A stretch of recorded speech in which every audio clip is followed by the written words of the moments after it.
been having so much fun planning the 4th annual Global Leadership Summit event here in Momence. We are here to serve you, and we really hope you enjoy our hospitality. Based on feedback from prior years, this year most of our snacks feature Drunen Farms and FutureCeuticals ingredients. Our catered lunches are by Panera and Chick-fil-A.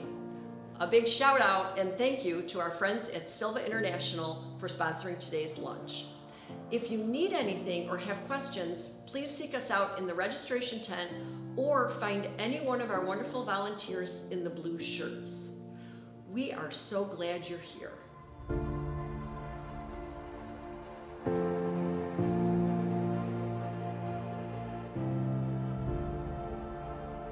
Hi, I'm Kevin Van Drunen. Just want to welcome everyone to the Global Leadership Summit for 2019. We think this is going to be a great event. Looks like a great lineup of speakers. So we're really encouraged by the crowd that we have here today and the number of attendees that we had signing up.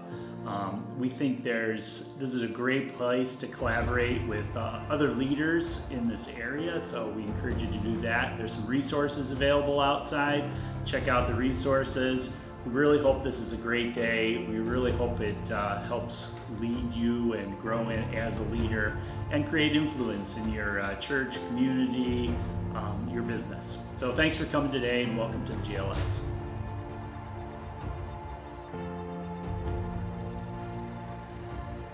Hello, I'm Jeff Van Drunen and welcome everyone. We're so glad that you're all here. You're part of one of 500 satellite locations.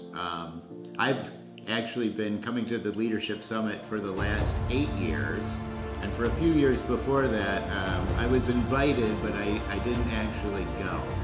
But in the last 8 years, when I finally showed up and went to my first GLS, I learned so much and grew as a leader, and so we're just so excited that everyone's here.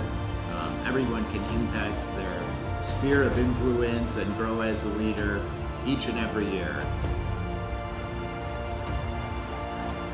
So the GLS has been really impactful, especially the last session that I attended was on Simon Sinek. And so he's a professor and also an author, and he really talks about the golden circle. And so we have incorporated that into the new employee orientation and the onboarding session. And so he talks about the why and the how and the what. And so we really want to focus on the why. Why are we here? What is our purpose? What is our cause? And so we want our employees to just really be inspired to what we do and what we believe in.